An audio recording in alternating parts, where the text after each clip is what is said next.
espaço para questões e então a gente deixa espaço para comentários e questões ao final. Se vocês quiserem ir se inscrevendo ao longo aí das apresentações, eu vou tomando nota também. A gente pode fazer as questões direto pela caixa de mensagens aqui, pelo chat, ou depois em áudio, então podem se inscrever e depois fazer as questões ao final. Né? A gente tem feito blocos de questões também, enfim, isso a gente vai vendo também de acordo com a demanda. Então, são 15 minutos para cada apresentação. Né? Eu aviso vocês ali, chamo assim, pelo áudio mesmo, quando faltarem uns 3 minutinhos. E é isso. Então, podemos dar início aí com o Gustavo Tesler. Bueno, opa, agora que eu liguei a câmera. Bom dia, pessoal. Eu só vou, pelo que eu tô... Vocês estão me ouvindo bem, né? Sim. Tá. Pelo que eu tô vendo agora, não tem ninguém que não fale português, né? Então eu vou... Só que tem gente na sessão. Então só antes de contar o tempo aqui, por favor, eu vou deixar um link no chat. Só deixa eu pegar ele aqui. Que é um link para quando chegar algum, eu só peço daí, pode ser tu, Felipe, tu que tá organizando, se chegar, porque como é minha apresentação... Ah, tá aqui o Javier. Tá, eu falo em espanhol para ele, tá? Daí eu começo... Enfim, é só porque como a minha apresentação vai ser falando, vai ser ela é bastante, eu preparei ela para ser um impacto sonoro, eu deixei o texto transcrito em português para quem não fala português poder ler ao mesmo tempo. Mas aí eu peço que quem fala português que não abra esse link, tá? Quem fala português que só escute e vou deixar esse texto para as pessoas que falam. Então, Javier, não sei se me escuta, pero como vou falar em português, deixo un link para que pueda leer mi trabajo enquanto hablo.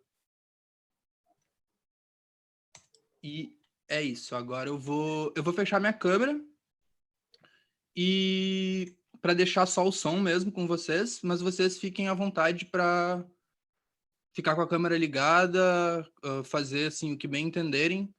Afinal, a proposta do meu trabalho, o nome dele é, começando agora, Sonoridades de um Pós-Agora, Dançar, Viver os Espaços. Então, vamos lá. Se me permitem, inicio apresentando uma cena que já estava presente no resumo do meu trabalho, pois acredito que ela desperta um pouco dos agenciamentos que pretendo provocar ao longo dessa fala. Cena 1. Trajando largas vestes, ela adentra a sala como quem sabe que constrói o espaço que ocupa. Sem apresentar, pega um rádio a pilha de dentro da bolsa e este já liga sintonizado na estação que acredito ser a mesma de sempre. Os chiados da transmissão não atrapalham. Tambores, vozes e sintetizadores marcantes apresentam os compassos da música de seu país de origem, que por uma cicatriz colonial eu ainda não sabia dizer qual era. De pronto se põe a dançar. Minha presença não a intimida, mas ao perceber minha imobilidade, cessa os movimentos e responde à pergunta que nunca fiz. O trabalho aqui é duro e cansativo, não posso começar sem antes lembrar-me que estou viva. Escrevo e falo aqui agora como um outsider, talvez até um forasteiro. Mas diferente das forasteiras da cena anterior, uma latina e uma africana que trabalham para a elite europeia, aqui, forasteiro, pois não me considero um pesquisador do som. Professor de geografia, pesquisador no campo da educação. Mas será que não compõe sonoridades? Talvez pesquise não o som, mas com o som e através do som. Também com o silêncio e através do silêncio. Nessa rotina solitária da pesquisa, sobretudo no último ano, vejo agora uma oportunidade para ressignificar toda a escrita que fiz até agora e dizer que cada palavra digitada no teclado traz consigo algum som ou silêncio, atravessados pelos constantes tec, tec, tec e pelos ainda mais constantes silêncios da não escrita. Bom, já que venho da geografia, que prazer falar aqui em um evento que traz as fronteiras em seu nome, bem como o nome deste grupo de trabalho. E especificamente em uma sessão que reivindica para si os territórios. Parto, então, de uma perspectiva que não enxerga as fronteiras como linhas duras, que dividem. Pensemos mais nas fronteiras como zona, como mancha, como transborde, como recorte espacial muito específico, onde pode surgir inclusive línguas alternativas, como o portunhol. E agora, desculpe-me los hispanohablantes, pero percibo que poderia ter hecho todo o trabalho em portunhol. E sem querer definir os limites do português e do espanhol, do som e do silêncio, do forasteiro e do nativo, partimos agora deste encontro para ver que corpo constituímos. Este é o olhar da geografia que opera agora. Para este encontro, escrevi para ser ouvido. Escrevi para um trabalho ser apresentado dessa forma, falando, lendo em voz alta. Assim, aqui na mesa Territórios Sônicos, contribuo com a construção de um corpo-território com meu texto-voz, povoando um território sônico. Me desafio a uma escrita com ritmos e palavras escolhidas diferentemente dos escritos aqueles que serão lidos talvez em silêncio. Escrevo mais para ouvidos do que para olhos. Escrevo para produzir sonoridades que constituirão este corpo mutante transfronteiriço. Bom, para escrever, temos ideias. Ideias em escrita, ideias em fala. Se flexionarmos um pouco o que sugere Gilles Deleuze ao ensaiar sobre o ato de criação, podemos pensar que Deleuze argumenta que sempre temos uma ideia em uma determinada área. Aspas. Trata-se de uma ideia em pintura, ou de uma ideia em romance, ou de uma ideia em filosofia, ou de uma ideia em ciência. Fecha aspas. Ao longo dessa proposição, Deleuze indica que tais ideias, quando projetadas ao futuro, tornam necessário um processo de povoamento. Apoiado em Paul Klee, Deleuze afirma que não existe obra de arte que não faça apelo a um povo que ainda não existe. Essa noção também aparece ao longo da obra do encontro de Deleuze e Guattari. Na conclusão de O que é filosofia, eles também retomam Paul Klee e sugerem um mergulho do cérebro no caos, um mergulho de que se extrai a sombra do povo por vir, tal como a arte, a filosofia e a ciência. Povo massa, povo mundo, povo cérebro, povo caos. Pausa. Pensemos agora numa segunda cena. Cena 2. Só no Brasil, quase 500 mil mortos. Quase 500 mil homenagens e quase 500 mil minutos de silêncio. Se a matemática me permite, são mais de 347 dias em silêncio. Deixando de lado aqueles silêncios já existentes, quando começaremos a contagem? Por favor, não deixemos que nossos instintos nos enganem.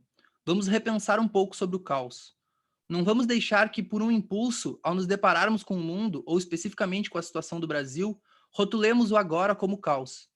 Ó céus, que caos! Tal qual nossas avós gritavam quando nos mandavam parar de riscar alguma parede, e logo depois completavam com "não me faz anarquia". Precisamos pensar um pouco mais sobre as anarquias e o caos. Da anarquia falamos em outro momento, agora fiquemos com o caos, ou com um caos, em artigo indefinido, por que não? Faço agora coro com bugarins e canto, invenção. Talvez o criar já seja apagar toda essa definição. Talvez um embaralhamento de definições pré-concebidas sobre o caos. Limpemos os clichês, tanto sobre o caos como sobre o lodo da realidade atual, apropriando Deleuze e Guattari novamente, quando sugerem que o artista se debate menos contra o caos que contra os clichês da opinião. O pintor não pinta uma tela virgem, nem o escritor escreve sobre uma página branca, mas a página ou a tela já estão de tal maneira coberta de clichês pré-existentes, pré-estabelecidos, que é preciso de início apagar, limpar, laminar, estraçalhar, para fazer passar uma corrente de ar, saída de caos que nos traz visão. Caos. Ambiente de todas as possibilidades. Ok. Não podemos descartar a existência de um caos na atualidade, mas proponho agora que consideremos não este cenário como o caos, mas sim que enxerguemos que há ali alguns caos. O exercício que proponho agora é, portanto, de buscarmos neste agora qual caos podemos mergulhar para dele retirarmos potências inventivas, do caos ao povoamento. Acredito que hoje, nesse contexto de pandemia, essa mirada sobre o caos possa nos exigir um certo silêncio. Esse povo por vir talvez precise do silêncio, e o povo do agora também. Afinal, acredito ser assim que praticamos o luto. Neste paradoxo intenso em que o luto se situa, zanzando entre o individual e o coletivo, habita um silêncio quase imanente. E assim chegamos na cena 3, retirada do romance Os Supridores, de José Faleiro. Aspas. Ninguém se atrevia a falar coisa alguma, palavras não cabiam ali. Nem uma única palavra foi dita dentro da casa durante quase uma hora inteira. É difícil falar quando a alma faz tanto barulho. Só se quer ouvi-la. Fecha aspas. Ouvir o que a alma tem a dizer, para tanto mantendo silêncio. Pensa ser interessante que pensemos agora a alma como ela então se manifesta. Leio um pedaço da carta escrita por O'Neill Lahon Clark, ex-aluno de Bell Hooks, reproduzido pela autora em seu livro, Ensinando a Transgredir. Por que ir andando até lá, quando eu podia gingar e bambolear pelo caminho afora? Quando dançava, minha alma se libertava, eu era poesia. Quando danço, minha alma é livre. É triste ler sobre homens que param de dançar, que param de ser tolos, que param de deixar que suas almas voem livres. Acho que para mim, Sobreviver inteiro significa nunca parar de dançar. Cena 4. Pausa, respiro, contratempo. 5, 6, 7, 8. Dançar não para encontrar respostas, mas para se permitir colocar em movimento de pensamento. Dançar para deslocar-se, dançar para mudar, para sair do repouso. Ler com o corpo, ler como o corpo que dança. Ouvir como o corpo que dança. 5, 6, 7, 8. E o futuro? E o porvir? Ao propor uma redistribuição desobediente de gênero e anticolonial da violência, J. Mombassa nos instiga a deixarmos de lado nossas inquietações sobre o futuro do mundo. Afinal, essas projeções partem de uma cristalização do hoje. Sua argumentação sustenta-se no apocalipse como única demanda política razoável. Cuidado, não vamos cristalizar o futuro. Bom, e a geografia? Retomo então Doreen Massey, geógrafa britânica que desacomoda a geografia hegemônica com G maiúsculo e no singular, aquela geografia dos espaços vazios, vista de um lugar superior, de cima pelo olho que tudo vê. Desacomoda aquela geografia que trata o espaço como fechado, estático, cristalizado. Se J. Mombassa propõe uma barricada para que não fechemos as possibilidades do futuro, Doreen Massey nos alerta que tempo e espaço são indissociáveis. Não que devemos pensá-los unitariamente como uma nova dimensão, mas justamente entender tempo e espaço como dimensões de um sistema dinâmico. Espaço como meio fluido, aberto, produto dos encontros, espaço por vir, lembrando evidentemente do povo por vir, povo que pratica esse espaço. Já que não vamos projetar um povo ideal, um espaço ideal, um futuro ideal, um corpo ideal, deixemos que apenas um possível horizonte de pergunta. Para estes povoamentos que se vislumbram, há dança? Creio que há. Evidentemente, não no sentido espetacular da dança, mas na medida em que sua prática possa nos provocar um agenciamento corpóreo, possa nos nutrir de afetos felizes, no sentido mais espinosista dessa proposição. Que a dança possa nos manter em vida, nos manter uma existência como corpo. Nadir Nóbrega Oliveira indica que, aspas, através dessas danças podemos ver articulada a interdisciplinaridade, a história, a antropologia, a religião, a geografia e outras áreas presentes representadas nos corpos dos dançarinos, que nesse momento são os donos do espaço. E articulada a esse pensamento, Yara Deodoro, mestra do Afrosul do Modê, aqui de Porto Alegre, não nos permite pensar a dança sem pensar as sonoridades. Ela diz: música e dança são dois elementos que se completam. Não há batucada, seja ela qual for, com o corpo parado. Além de tudo, ela é interpretativa. Tu podes interpretar um tema enredo através do movimento corporal que está acontecendo na avenida, no palco, ou seja lá onde for. E eu, Gustavo Completo, também podemos interpretar pensando nos corpos que se movimentam aqui na pesquisa. O espaço só o é porque também é corpo. Corpo povoado por corpos que produzem novos corpos. Corpos sonoros, corpos também silenciosos. Quais são os corpos, sonoridades que criam e povoam um espaço ainda por vir? Sobre as noções de povoamento, já que não estamos em posição de projetar o futuro, proponho que façamos ao menos um rascunho. E como se dá esse rascunho? Pois, justamente, rabiscando. O antropólogo Tim Ingold nos dá algumas pistas sobre como podemos exercitar esse rabisco.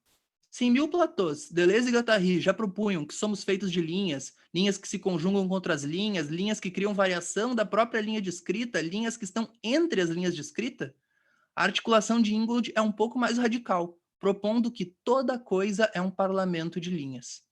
Ingold se ampara também em Paul Klee, citado por Deleuze e Guattari, para sugerir que as linhas capazes de povoar as superfícies são aquelas que não apenas conectam diferentes pontos, mas sim as linhas que saem a dar um passeio.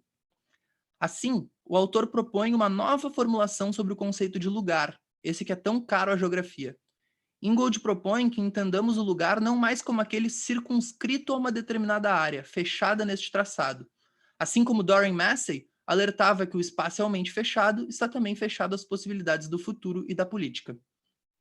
O que Ingold propõe é que as linhas não sirvam para delimitar um lugar, mas sim que o lugar seja povoado pelas linhas que ali se encontram.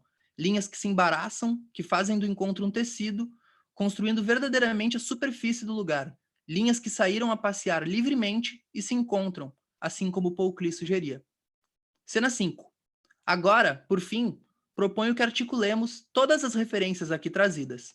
que puxemos as linhas propostas por cada uma delas para produzir, no mínimo, um emaranhado, um novelo, um caos.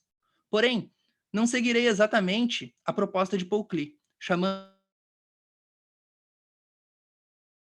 as linhas, bem como as linhas de cada pessoa que até agora pacientemente me escuta, e farei outra proposta. Vamos convidar nossas linhas para dançar? Reforço as palavras de Laron anteriormente citadas. Por que ir andando até lá quando eu podia gingar e bambolear pelo caminho afora? E se Nadir Nóbrega e Yara Deodora nos reforçam a indissociabilidade entre a dança e a música, eu novamente pergunto: quais sonoridades nos permitirão praticar o luto, dançar e lembrar que estamos em vida para começarmos a viver após a pandemia? Cena 6. Em Bom Trabalho, longa de Claire Denis, corpos masculinos de diversas origens obedecem diariamente à rotina de exercícios militares na Legião Estrangeira Francesa. Corpos masculinos de diversas origens obedecem à bandeira da França, porém em território africano, num Djibouti pós-colonial. Mas é na danceteria, à noite, que esses corpos parecem realmente viver, como se pudessem se libertar da carga militar que os conduz durante o dia. Para o Capitão Gallup, interpretado por Denis Lavant, é The Rhythm of the Night, da banda italiana Corona, que o permite dançar para a vida. E para nós? E para as nossas linhas? Quais serão os sons e quais serão os silêncios? Obrigado.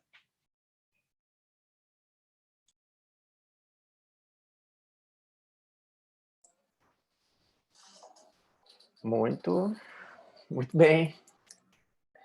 Muito legal, Gustavo.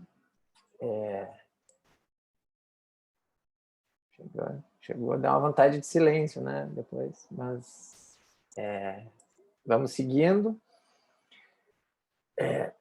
Então, só para informar quem entrou depois, eu vi que o Javier, então, está presente, que é da última apresentação.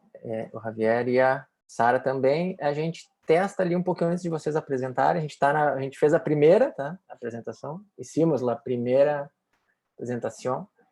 E então a gente vai fazer haremos as 4 apresentações em sequência e depois abrimos para perguntas e interações. Então, testamos um pouquinho antes de começar sua apresentação. Agora, então, vamos com o Ricardo Pereira. Fronteiras e transgressões da música de cena na primeira década do século XXI, problemas e desafios a partir da análise crítica do arquivo digital do Teatro Nacional Dona Maria II. É contigo aí, Ricardo. Obrigado. Estão todos a ouvir bem e a ver bem, certo? Sim. Obrigado. Então, uma vez mais, bom dia a todos e a todas que me ouvem no Brasil e boa tarde para quem eventualmente possa estar na Europa.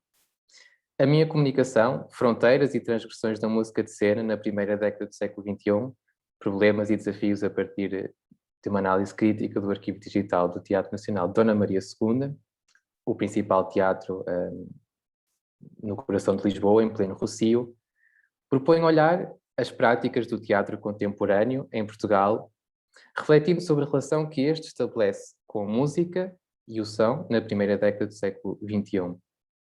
Na realidade, esta é uma investigação que resulta da minha primeira abordagem a esta temática e que eu procurarei desenvolver na minha dissertação de mestrado.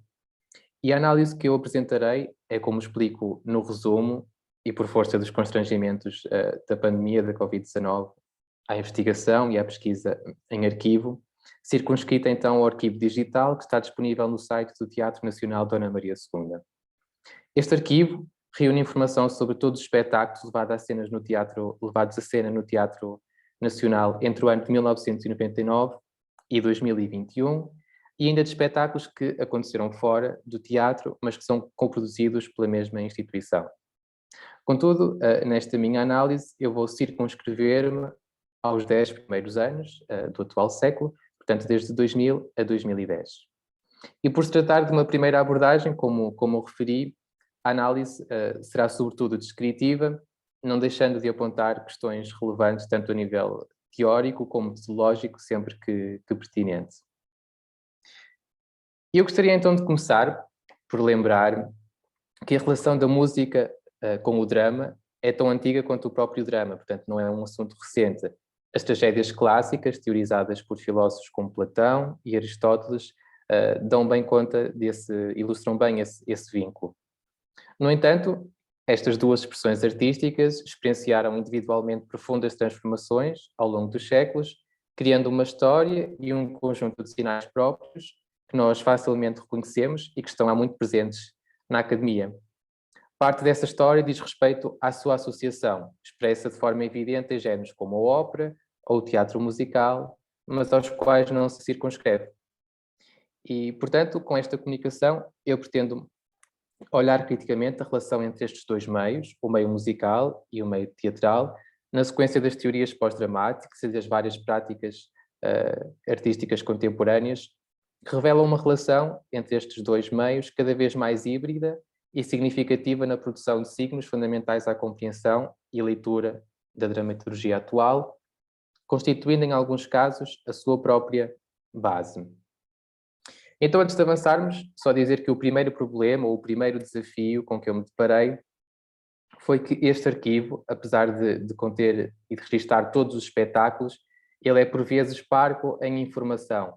Isso constitui uma dificuldade em reunir elementos sobre as obras apresentadas, nomeadamente no que a música diz respeito. Por exemplo, em alguns casos, a informação que existe é apenas do nome do encenador e o nome dos atores que fizeram aquele espetáculo. Não obstante, é possível observar uma elevada presença de música original nos espetáculos representados no Teatro Nacional, tanto em produções nacionais como internacionais. Vejamos então detalhadamente esta questão. De 2000 a 2010, realizaram-se entre a Sala Estúdio e a Sala Garrett. A Sala Estúdio é a sala pequena do teatro, a Sala Garrett é a sala principal, com uma arquitetura de teatro italiana, assim como noutros espaços do Teatro Nacional, nomeadamente o Salão Nobre, mais de 220 espetáculos. Destes espetáculos, 124 têm algum tipo de referência a música ou sonoplastia, o que constitui uma percentagem significativa das representações levadas à cena, cerca de 56% dos espetáculos.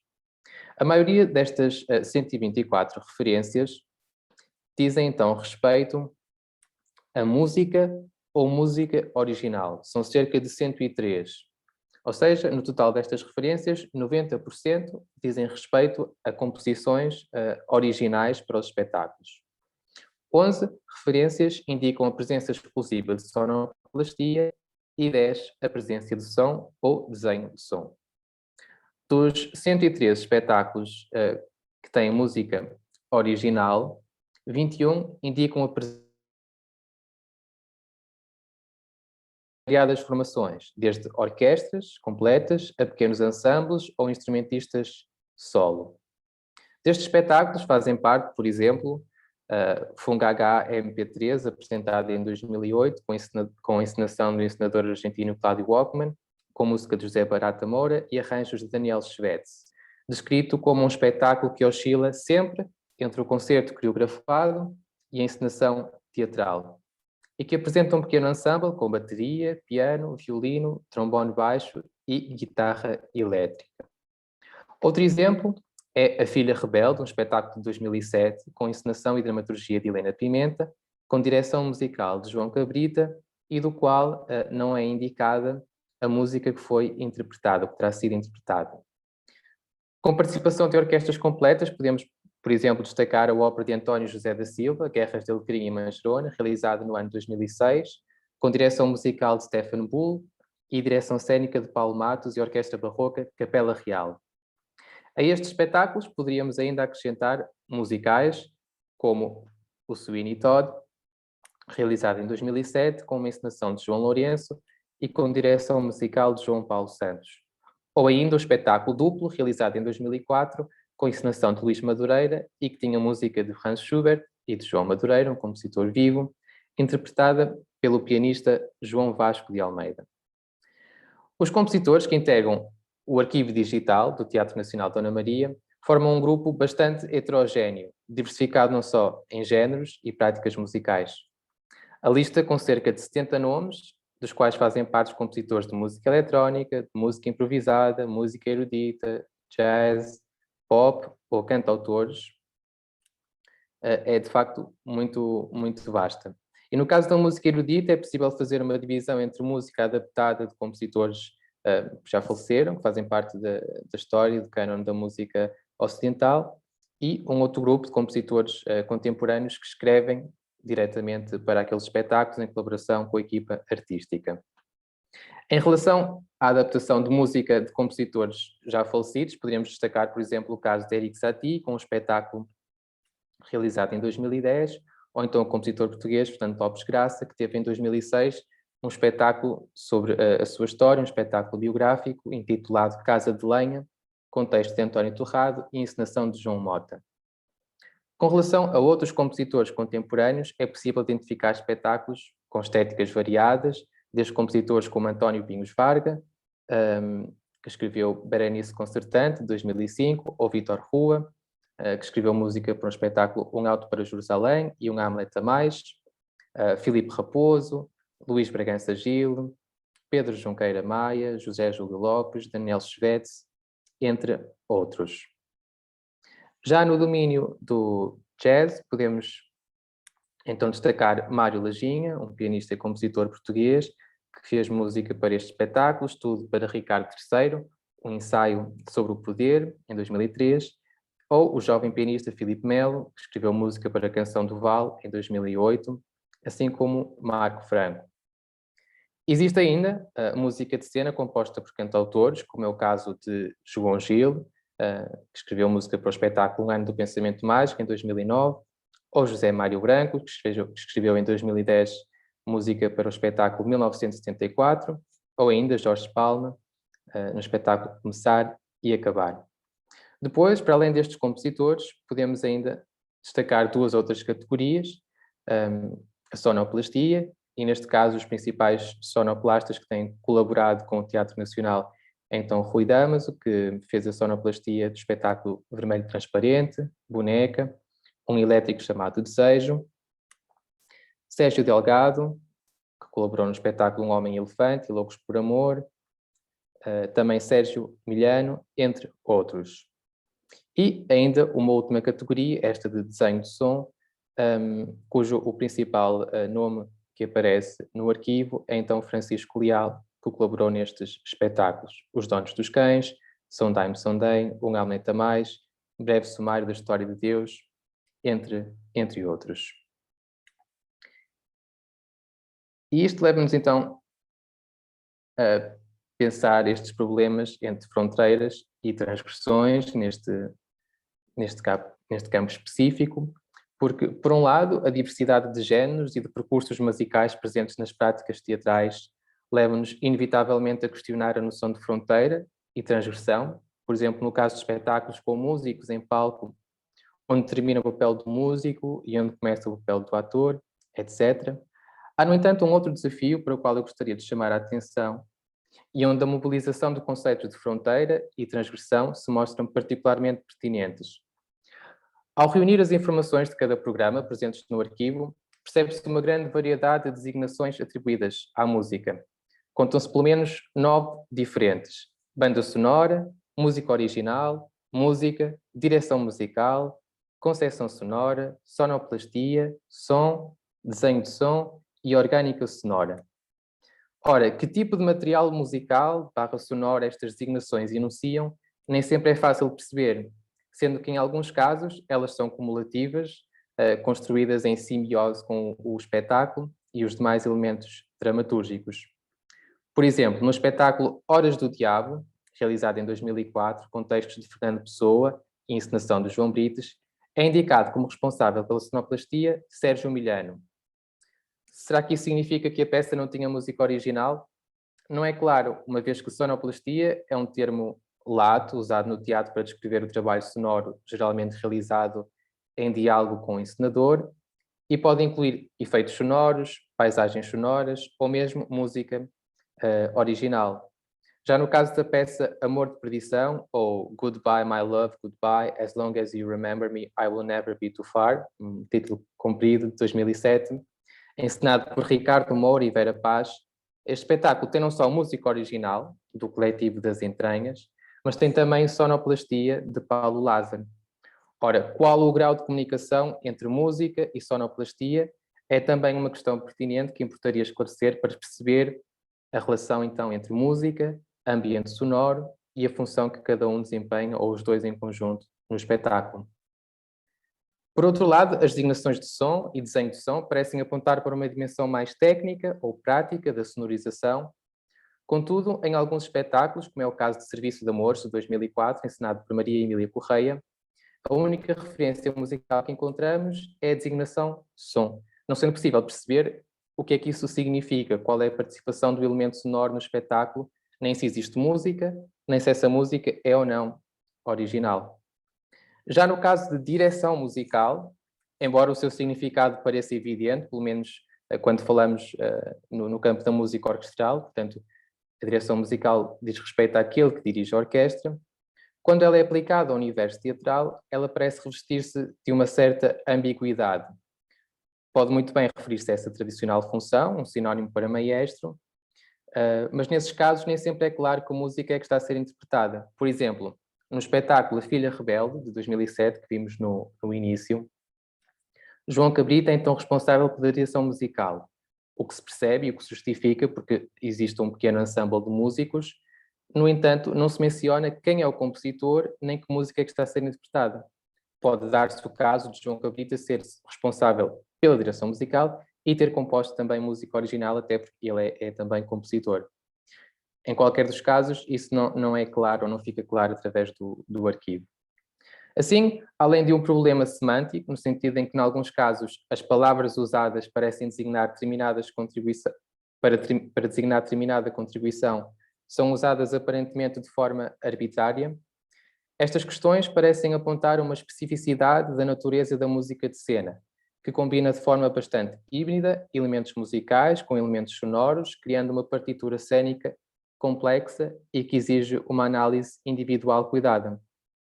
Parte do problema reside ainda na falta de literatura e de pensamento sobre a relação da música com o teatro, e o próprio termo música de cena é em si problemático e muitas vezes encarado de forma pejorativa por parte de musicólogos e compositores que se procuram afastar a sua música do rótulo de funcional.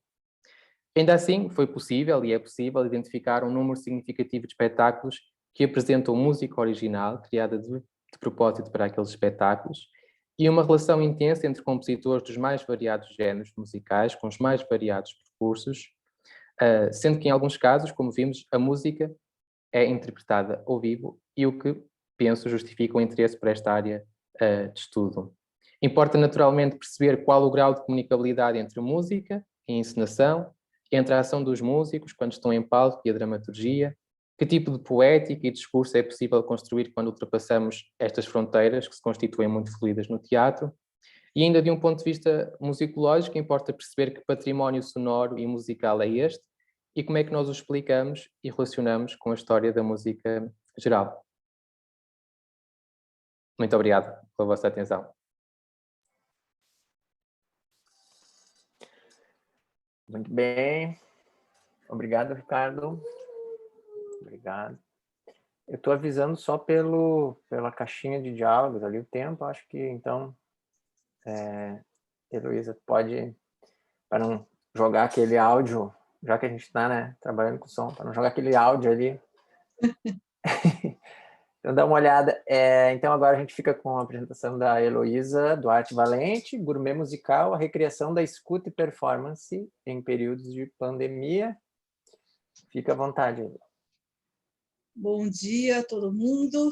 É um prazer estar aqui novamente com vocês. Eu participei do primeiro lá, né, em Florianópolis. Bom, não vou me apresentar porque vai tomar muito tempo, mas eu deixei um recadinho aí logo no começo, convidando todos a se inscreverem no Encontro Musimid e lerem e participarem da revista. Então, isso já dá alguns indícios aqui do que eu faço, quem eu sou, né? Eu pesquiso semiótica da música, semiótica da cultura e da mídia, né? É basicamente isso, e sou obcecada por vozes, estudos de voz. Tá? Então, e o performance, eu sigo muito o Paul Zumthor, escrevo até aqui, porque nem todo mundo conhece, embora esteja aumentando o número de pessoas que estudam este autor, né, e o Murray Schafer bastante. Então, eu vou colocar aqui, compartilhar tela, vamos ver se tudo vai funcionar bem, como eu assim desejo, avisando a todos e pedindo desculpas, porque isso aqui não será um trabalho assim muito sistemático, eles são mais anotações, porque infelizmente eu tive uns problemas pessoais que me pediram de saúde ou doença, me pediram de desenvolver como eu gostaria. Então, vai só mais ou menos algumas ideias. Eu não sei se eu colocar F5 aqui, se eu vou destruir alguma coisa aqui na apresentação. Não sei. Aqui se vê bem ou é melhor eu dar outro comando? Nisso eu não tenho muita prática. Acho que para fazer a tela cheia, você pode... Tá vendo ali embaixo que tem o menos e o mais, uma barrinha? O primeiro item, próximo ao menos. Sim, Eu acho que ele eu só aumenta a dou um tela. ESC para voltar, né? Vamos ver se assim funciona. Acho que é isso. Eu estou com medo, vamos lá. E eu vou dando setinha, né? Bom, Ficou aqui bom, está ficou bom. o título. Está todo mundo vendo? Sim. Bom, eu tô... Então, basicamente, peço desculpas se eu falar rapidamente e alguém não me entender, por favor, lembre que eu refaço. Então, essas são algumas das palavras-chave, dos conceitos que estão sendo discutidos aqui e alguns autores de referência, né? Ninguém falou ainda no Ramon Pelinski, mas eu chamo ele aqui a baila, ele é etnomusicólogo tangueiro e foi quem sistematizou bastante esse conceito de territorialização e desterritorialização com base em Deleuze. Então, ele trata do tango como um gênero musical que se territorializa em outros lugares. Bom, não vou falar sobre isso agora. Bom, existe um dito popular aqui que diz: quem canta seus males espanta. Eu estou questionando isso. Então, este trabalho que eu apresento rapidamente, espero, ele se centrou na observação, especialmente no primeiro período do confinamento, do lockdown, não se fala por aí, né? Em que as pessoas tentaram se consolar pelo fato de estar trancadas em casa. Né? Então, houve muitas manifestações pela internet e outras pessoas simplesmente se colocaram à janela, os varandas, etc., e se puseram a cantar. Algumas, né, trouxeram alívio, alegria aos vizinhos, etc., outras foram um verdadeiro incômodo. Né? Realmente houve um pouco de tudo por mais ou menos uns 3 meses, até que se começasse a falar em vacina e tudo mais, né? E também nas primeiras semanas, manifestações com relação a como se prevenir com relação à saúde, não contaminação e apoio aos italianos, né, que foram os mais atacados nessa primeira fase. Curiosamente, né, um estereótipo ligado aos italianos é facilitar uns comentários aqui. Então, por uma questão prática, né, eu tratei da ideia da janela, pensando como diria o Lotman, só que eu não cheguei a desenvolver isso de uma forma como eu gostaria. Então, está mais no verbal, no esquemático. Então, pensei em 2 movimentos, né? A performance de... saiu errado, performance, faltou um R aqui. Da performance, que é voltada para dentro, de certa forma, né? Então, é meio simplista o que eu vou dizer, porque se eu estou aqui, eu estou falando para dentro de um grupo, pelas infovias, mas depois isso será propagado para outras fontes, YouTube, etc., está sendo gravado, né? Então, eu estou me dirigindo a um grupo fechado como se estivéssemos numa sala, mas, ao mesmo tempo, em algum momento, isso vai se circular em escala, sabe-se lá qual, dependendo do nível de consultas, audiências, visualizações, etc. E também, né, quando a gente fala dessas lives, existe uma ideia de que você está fazendo uma coisa para levar para fora, né? alguns problemas que vão surgir daí, né? Que o Zumthor fala muito, né, quando definir o conceito de performance, lembrando que performance para ele não é apenas a exposição, a apresentação de um artista oral, digamos, músico, ator, circense ou coisa assim, né? Mas ela envolve a recepção, as condições de transmissão da mensagem. Então, a pessoa que vai praticar alguma coisa nesse show de varanda, seja uma coisa super produzida, como é o caso do David Guetta, ou outros que surgiram por exemplo, Mumuzinho, né? Ou aquelas espontâneas que simplesmente chegam e se põem a cantar, né? Ela tem uma certa resposta do seu público, né? Esse ao vivo ele tem um sabor diferente daquilo que é planejado para ser transmitido em diferido, como falam os autores franceses traduzidos para o português de Portugal, né? Contrário de. Então, se aproveita também alguma coisa interessante, né? Que na estrutura arquitetônica das varandas ou sacadas ou balcões, a gente fala estruturas de construções mais antigas, como a gente vai ver na Itália, as pessoas contam com o efeito de, por exemplo, o eco, né? Que como fala a Marília Vargas, uma das pessoas que espontaneamente se pôs a cantar, né? Isso, a questão de estar incomodando o vizinho ou não, não é levada em consideração. Que mais?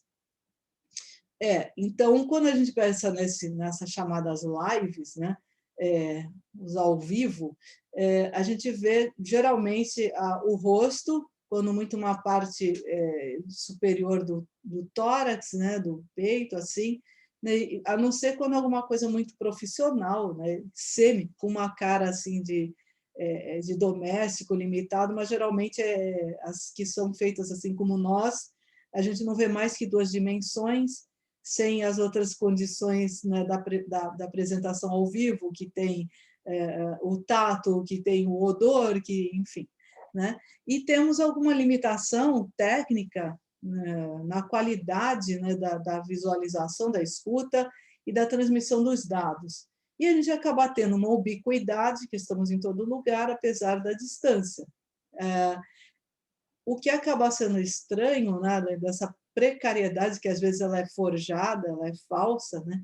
Mas a gente não tem a reação do receptor, né? É bastante complicado. Então, para o caso do artista, especialmente, o artista de palco, ele ressente muito essa parte.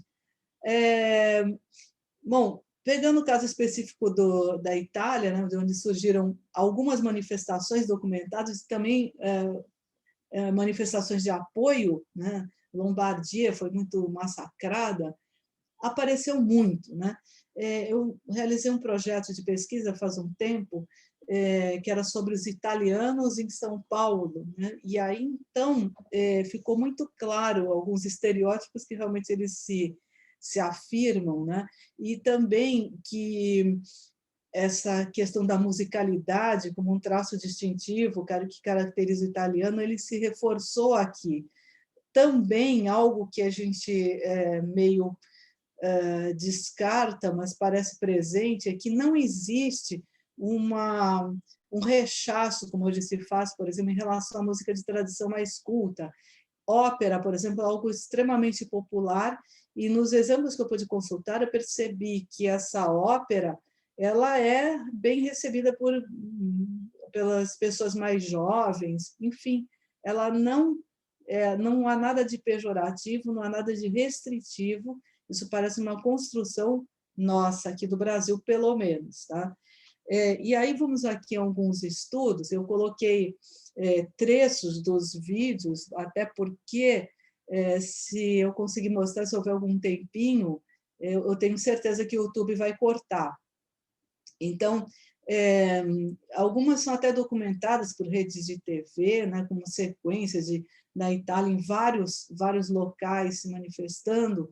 A primeira que a gente vê da esquerda para a direita, não sei se para vocês aparece invertido, né, são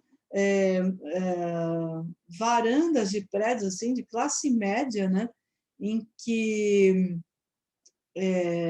as pessoas... Leisa, Oi? se tu quiser passar o vídeo, o Marcelo falou que não está retransmitindo, então não vai cair, tá? Fica bem tranquilo. Tá. Eu deixo de qualquer forma para o final. Eu não consigo ver suas mensagens. Se você puder falar, Felipe, Tá. porque aqui com a tela cheia eu vejo piscando, Claro. não vejo o que é. Tá, não, eu vou te avisando. Tá? Então, eu mostro no final, se der. Então, a gente vê que são construções que são sacadas, né? Elas são dentro da construção do prédio, em que a gente vê assim, a classe média, né, que se manifesta. E como um prédio é de frente ao outro, então é aquele fenômeno do eco. Nesse primeiro, a gente está cantando uma canção popular, até marquei o nome de memória, que se eu for abrir, eu vou perder tempo, mas faço depois. Este segundo, no centro, eu localizei que se chama Armando Ariostini, é um cantor já de ópera aposentado, mas foi lá, né, em Milão. Milão foi um lugar bastante atingido, e conforme a gente vai vendo no andar do vídeo, os vizinhos e passantes reagem ao canto dele, aplaudem, incentivam o lixeiro, todo mundo que está ali, a gente imagina que é uma manhã pela luz, não sei se está certo, e a gente vê que alguém que filmou está numa janela semelhante ao lado, né? Não se trata de uma varanda no sentido tradicional, assim como se passou a designar posteriormente essas varandas que a gente tem, por exemplo, aqui no Brasil, mais amplas nos últimos 10 anos, né? Mas um balcão, simplesmente um lugar para onde se estende da janela, né? Depois, ao lado, né, colocaram como se fosse na Itália. Eu não consegui localizar esta cantora, que canta o Brindisi da Traviata, muito possivelmente é o marido dela, alguém assim que está gravando, e o filho com o alto-falante ali reproduzindo o playback para ela, né? O que surpreende na Espanha, porque ela fala algumas coisas em espanhol, me parece que seja lá, que ela está num andar muito alto, numa rua muito larga, não sei se é uma avenida, passa muito de longe, e assim mesmo, do outro lado, um outro prédio em frente, as pessoas respondem, né, com muito ânimo, elogiam, né, enfim. Embaixo, nessa foto que está um pouco melhor, saiu até matéria no jornal, é a Marília Vargas, né, uma cantora, um coral paulistano, solista, etc. E ela disse que, de repente, ocorreu que ela estava sentindo falta do palco e lhe deu a ideia de aquela hora, às 4h16h50, acho, quando o sol está em plenitude, etc., de cantar. Né? Então, apareceu e ela começou a cantar, e, do outro lado, os vizinhos receberam positivamente, com aplausos e tudo. E a gente vê que, contrariamente, no caso da Marília Vargas, ela tem um outro prédio em frente, mas ao lado é algo meio descampado. Ela no Ipiranga, um bairro que está sendo modificado, está sendo dando lugar de casas antigas para prédios de 20 e tantos andares, 30, não sei. Então, ainda a condição, né, espacial é meio diferenciada.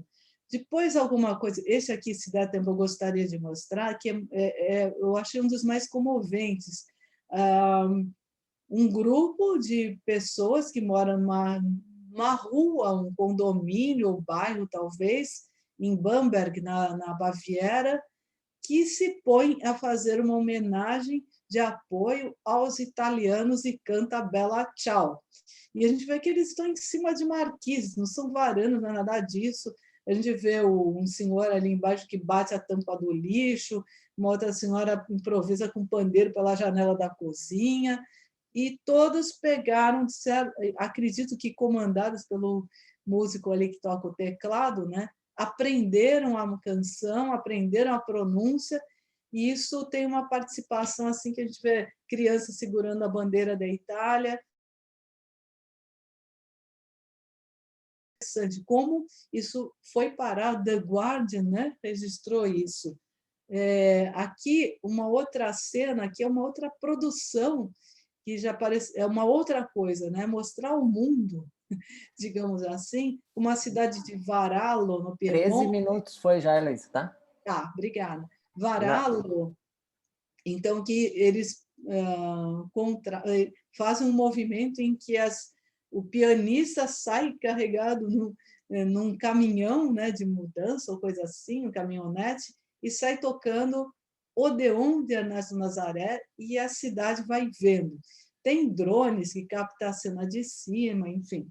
E todo mundo vai registrando. A gente vê criança, gente de todas as idades, gente no asilo de idosos, todos vão reagindo. Aqui é uma vista aérea da cidade, para a gente ter uma ideia, né, montanhosa. E aparece a palavra resistência. No final, né, os créditos colocam isso aqui. La música toca ali o cuore e com el cuore abbracciamo que hoje está combatendo com esta batalha. Saiu errado, né? Bom, por fim, a gente tem as celebridades mais ou menos grandiosas, como Teresa Cristina, sambista, e a Mônica Salmazo, começaram a fazer as chamadas lives ou de casas com a Mônica Salmazo, mostrando duetos que ela fazia, né? 2 janelas, né, da casa dela no sítio, e com outros músicos mais ou menos célebres, como é o caso aqui do Chico Buarque. Andrea Bocelli, com sua própria fundação, apresentou um concerto de Páscoa, né, em que mostram cenas de Milão completamente vazia, e aí ele canta no Duomo várias peças, e depois aparecem outras obras aí para Nova York, acenando para outros lugares. Estou terminando, tá? E, por fim, as grandes celebridades que fizeram, de um jeito ou outro, né, a sua maneira de tirar proveito e ser solidário, né? Então, no programa Fantástico, para quem não sabe, é um programa de variedades apresentado há uns 40 anos, já no domingo à noite, esse sambista, pagodeiro, Mumuzinho, né, foi convidado. A gente vê aqui ele na casa dele, né, que é a varanda que se chama Gourmet, para quem não sabe, é mobiliada com churrasqueira e outros elementos, é uma extensão da cozinha com uma sala aberta, né? E é um condomínio, um conjunto de edifícios aqui numa região que é um bairro novo, então deve ter também seus 30 andares, o efeito de eco, tudo isso funcionou. Ali, então, foi televisionado no programa, né, e os vizinhos todos participando. Aqui, diferentemente, o David Guetta, né, que fez algo beneficente em Miami. Então, o gigantismo dos edifícios, a posição de juntar gente para solidarizar-se nesse primeiro momento foi bastante importante. Por fim, o que a gente diria engajamento, seja com uma diversão familiar ou às vezes conseguir mais visualizações. Então, o cantor Rony Von, que é alguém que fez muito sucesso aí na década de 60, está aqui ao centro, e o filho dele, então está praticamente a família, os convidados, cantando Eleanor Rigby. E, por fim, um outro grupo que é mais dentro daquilo que a gente chamaria de artivismos, né? Aqui nesse quase meio, a Luísa Toller, que é uma das líderes, foi me orientando, eu a conheço bem, né? Que criou um samba logo no início, no dia acho que 29, para falar da higiene e prevenção, né? Então, é isso, o que a gente não conclui, mas levanta, né, essas coisas. Fechou 15, tá? No início. Tá, então acho que eu terminei, porque mais ou menos, acho que eu antecipei isso aqui no começo, né? Só as questões que ficam aqui pendentes, que eu não falei, como é que ficam esses desejos de aparecer à janela, como agora todo mundo está sendo vacinado e a gente continua nessa miséria, né? E então está se pensando mais em maneiras de sobreviver a esse período, né? Como fazer dinheiro, enfim. E aqui as referências, quem quiser eu passo, meus contatos aqui, muito obrigada.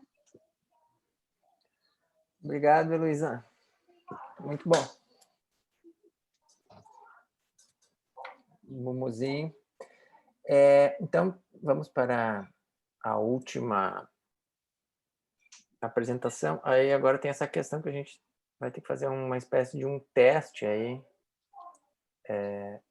Então, com a Sara e o Javier. Vocês têm algum arquivo para... Ou vão só falar? Só falar não, né?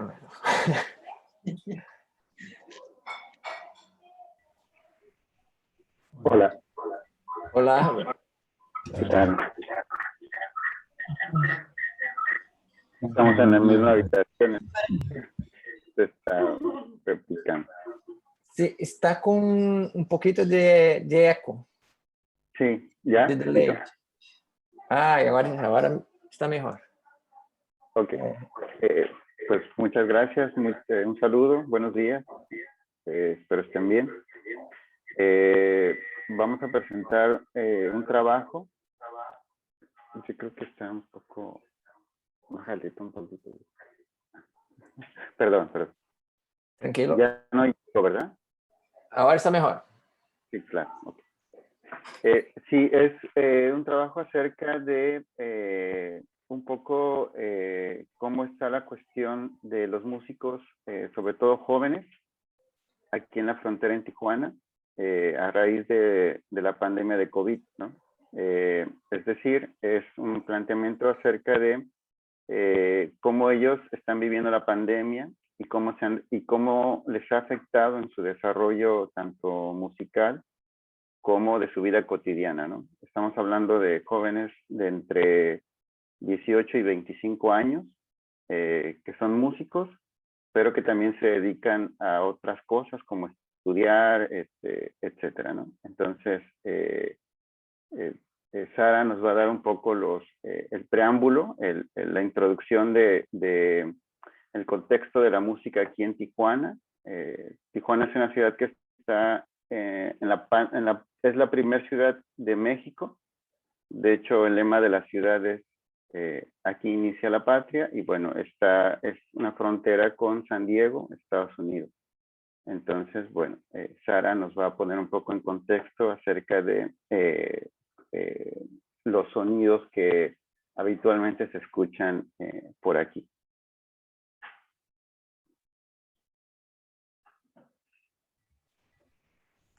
Hola. Muchas gracias y buenas tardes. Aquí buenos días a todos. Y voy a poner.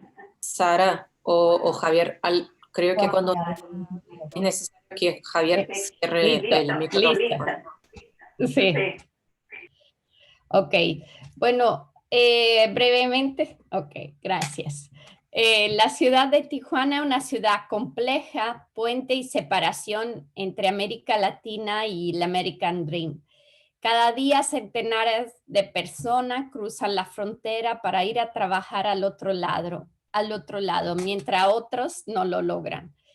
Tijuana es también la ciudad de los que regresan, de los que no la armaron en Estados Unidos, ¿no? Como dicen, y de los deportados. Es la ciudad del va y viene, de la fusión, del transculturalismo, de la exclusión, de la injusticia social y de la esperanza y del deseo de muchas personas de muchas latitudes. Y las nuevas generaciones que viven la urbe, porque hablamos ya de una ciudad que en breve ha crecido, más o menos calculamos unos 4 millones de habitantes. Esos jóvenes son el fruto de los va y viene de sus familiares y reflejan los nuevos sueños, las nuevas aspiraciones, son el reflejo del imaginario latinoamericano y californiano a la vez. Son una generación cosmopolita, binacional, multiétnica, con un fuerte bilingüismo, tanto español, inglés como español, lenguas indígenas, y con una formación empírica o formal en el ámbito de la música que los une. Muchos de los y las jóvenes que la integran nacieron en Estados Unidos, pero viven en México, donde producen su propia música. Otros nacieron en otras partes del país o de Centroamérica, y con la migración trajeron la tradición musical de sus regiones de orígenes. La posición geográfica ha permitido que sus habitantes entraran en contacto con el rock que se producía en California desde los años 60, especialmente en Los Ángeles, y los ritmos latinos traídos por la migración del centro-sur de la República o otras partes de América Latina, especialmente en los años 80 y 90. Ese cruce de culturas y cruce social ha venido marcando las identidades de los habitantes de Tijuana, especialmente de esas nuevas generaciones, que tras 4 décadas de contracultura y rock están generando nuevos proyectos musicales, reinterpretando y resignificando viejos y nuevos sonidos. Estos jóvenes cuentan con la memoria de un pasado glorioso, porque Tijuana fue la ciudad, se dice, de la entrada de rock en español. En el underground de la ciudad surgieron los músicos que tocaban en el Festival de Avándaro, ¿no? el Woodstock mexicano, como Javier Batic, y la vanguardia de rock en español. La relevancia de esa leyenda de rock no debe ser vista solamente de acuerdo a la fama que empezó a asumir la ciudad, sino de acuerdo también a un proceso de limpia de la leyenda negra de la ciudad, ¿no? De acuerdo, aparte de la prostitución, del narco, Tijuana empezó a ser conocida por ser la ciudad del rock. Entonces, en esa nueva generación queda esa memoria del pasado, ¿no? En la ciudad hay una identificación muy fuerte. Muchos, entonces, debido a esa característica, se pueden escuchar en la ciudad todo tipo de música del norte y del sur global. Y, y el rock es el género más interpretado, ¿no? En la ciudad. El rock con toda su ramal, ¿no? Pero le siguen, entonces los jóvenes producen su propia música rock o hacen cover, pero nosotros nos centramos más en las producciones originales. Luego, el jazz también es un género muy reproducido por los jóvenes y en este caso se habla de interpretaciones, ¿no? Sino de pieza original. Y le siguen las bandas musicales tradicionales que en este caso fusionan con la música electrónica, como por ejemplo el Proyecto Norte. Y por otro lado, siguen sobreviviendo proyectos de sones tradicionales, especialmente el son jarocho. Y gracias al fandango fronterizo que se organiza cada año a lo largo de la valla que divide Tijuana de San Diego, y donde acuden los soneros más reconocidos de todo el mundo, para reducir la distancia entre las dos partes, pues ya se hizo un evento ampliamente conocido, ¿no? Y bueno, en este escenario de vaivienes, de cultura así fluida, el COVID-19, la pandemia, aparte de la pérdida de las vidas humanas, implicó un fuerte impacto en la música fronteriza. Aparte de todo lo que vivió el resto del mundo, ¿no? Como ya nos presentó en la ponencia muy interesante en la anterior, aquí se vivió el cierre de la frontera, ¿no? Entonces se va y viene, ya paró, y de repente también la tecnología que llegaba sobre todo del otro lado se vio totalmente parado. Entonces nosotros empezamos a preguntarnos cómo sobrevivieron los jóvenes músicos en la ciudad, qué se inventaron, qué espacio encontraron, cómo, y esta parte de encierro, pero con la necesidad de seguir en contacto con el exterior, ¿no?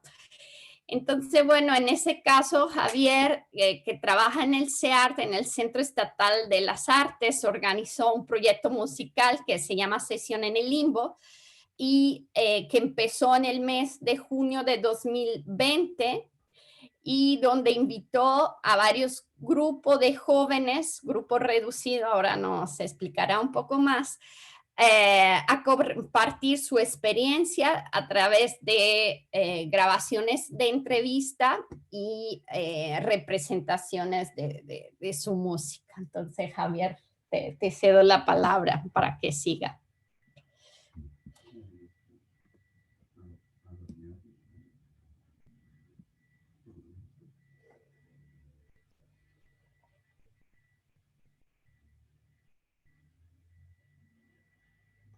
Perdón, es que estoy.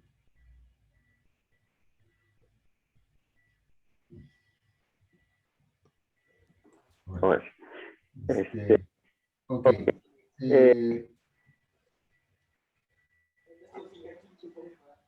Parte de mi información ha sido en la cuestión de... Solo Sara tiene que cerrar tu micrófono. Y Sara. Sí, ya le pagué. Ah, ya está. Sí. Antes. Vale. Sí, listo. Sí, ok. Vale. Ok, gracias. Sí, parte de la información ha sido... forma parte de equipos de producción, sobre todo de espectáculos. Entonces, Javier, sí. Está un poco roto el señal. Creo que Sara cerró el mic. Sí. ¿Puedes hablar again? Again, nuevamente. Claro, claro. Ahora está mejor.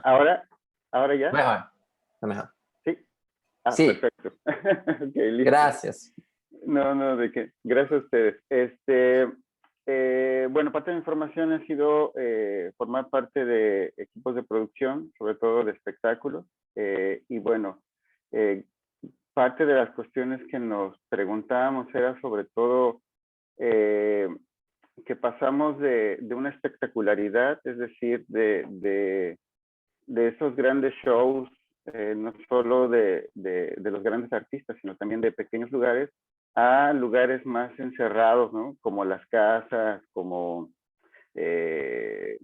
cualquier exterior. También nos dimos cuenta que de repente las cuestiones de producción pues eran muy deficientes, se escuchaban mal, se veían no tan bien, se empleaban como recursos propios que eran como muy caseros, ¿no? Entonces, parte de esto fue darle una visibilidad distinta justo a esas expresiones que los jóvenes traían.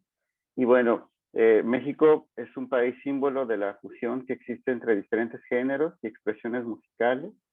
Desde el norte hasta el sur, la diversidad de ritmos son muy extensos.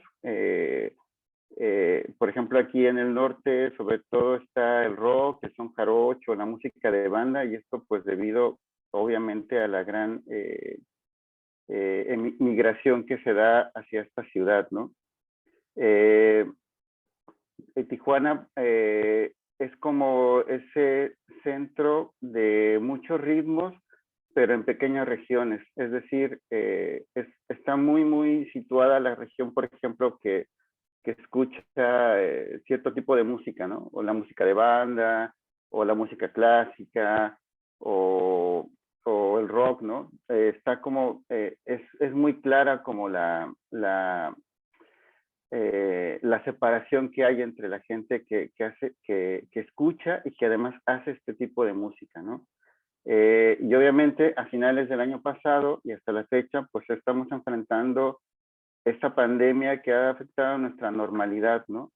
Entonces, bueno, esa pregunta que nos surgió de qué está pasando con la música independiente, ¿no? Sabemos que los grandes artistas, pues bueno, de alguna manera tendrán cierto sustento o cierta,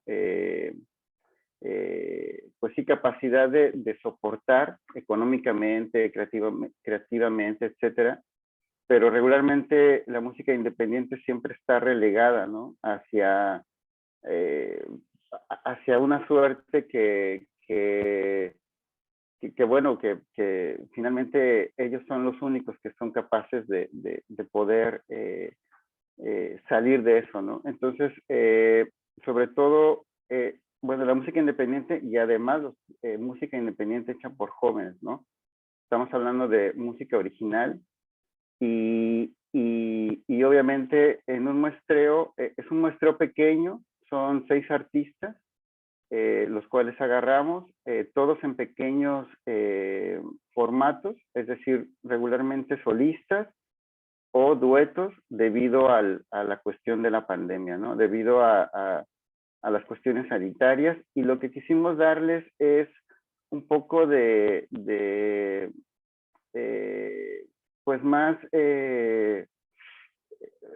como dignificar el trabajo, ¿no? Es decir, darles una buena producción, una buena cuestión de luz y sonido, una buena postproducción, y obviamente pues todo en este contexto, ¿no? Ya que pues bueno, los grandes espectáculos se dejaron de producir, la única forma de poder volver como a darles, creemos nosotros, esta dignificación era ponerles nuevamente un escenario y darles, obviamente, la voz de decir cómo estaban viviendo esta pandemia, qué estaba pasando dentro de sus mismas cuestiones de composición,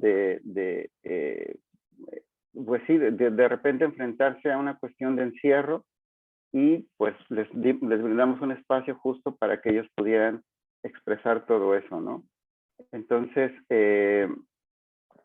este ciclo tiene ese objetivo, ¿no? De esos sonidos inéditos y originales, pues darles un espacio, digamos, como la fotografía del momento, para que obviamente, pues todo esto se pueda traducir en lo posterior en un documento el cual pues pueda contener todos estos testimonios de esta parte, de este momento que estamos pasando en el mundo debido a esta pandemia, y obviamente todos en nuestras casas pues estamos consumiendo cultura, consumimos performance, consumimos obras de teatro ahora que se adaptan a estas nuevas normas, pero nunca nos preguntamos esas personas cómo lo están viviendo, y sobre todo que su entorno cambió, ¿no? Su entorno en el cual se desarrollan, debido a que a los músicos, pues, los conciertos... Sí. Perdón, fueron 12 minutos, solo para avisarlo. Ok, entonces ahora únicamente les vamos a poner una pequeña muestra de lo que es el programa que hicimos, y bueno, este es parte del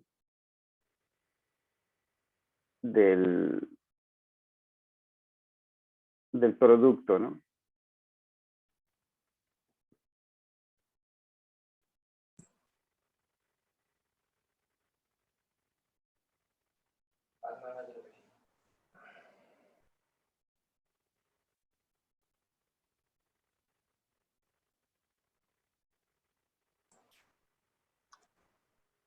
Está sin sonido, está sin sonido para nosotros.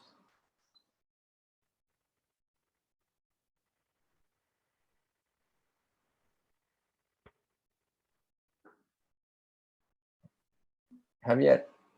Sí. ¿Me escucha? Tienes que accesar ahí para compartir el sonido. Ok. Ah, es cierto, perdón, ¿eh? Tienes que... A ver ahí. A ver, esperen.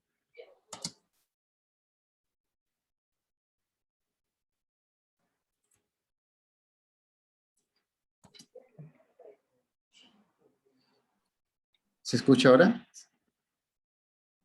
No. No, tienes ¿No? que cerrar, tienes que cerrar lo compartilhamento.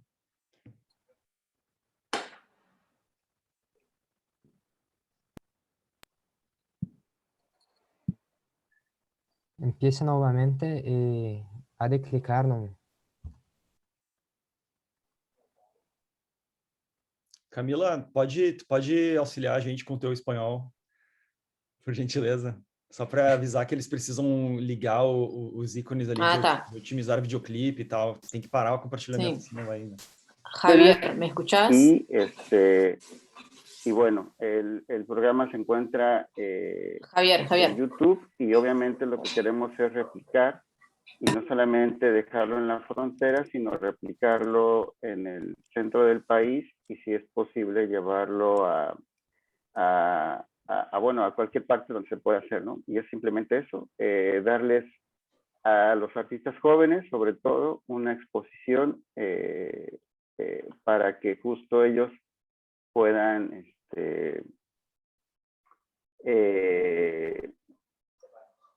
compartirnos qué fue lo de, cómo han vivido esta pandemia y obviamente hay diferentes ritmos que hemos usado para este proyecto y bueno, para esta cuestión. Entonces, pues muchas gracias y aquí si quieren lo damos la palabra a los organizadores. Gracias, Javier. Si quieres, puede compartir el enlace de YouTube en el chat. Entonces nosotros podemos escuchar y mirar los videos. Creo que es una solución diante de esos problemas técnicos. Ahí, Sara compartió. Muchas gracias. Muy lindo trabajo. Bueno,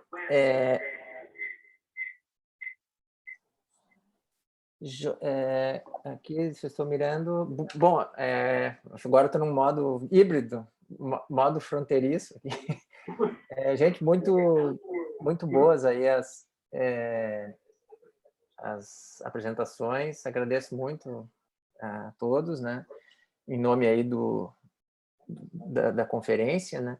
Então agora a gente vai ter uma rodada um pouco mais restrita, porque a gente teve algumas questões técnicas, né? E também alguns atrasos, então a gente tem aí 30 minutinhos, a gente precisa ser um pouco rigoroso nesse tempo, por conta então que a sessão é apertada, a próxima sessão é só mais 1 hora.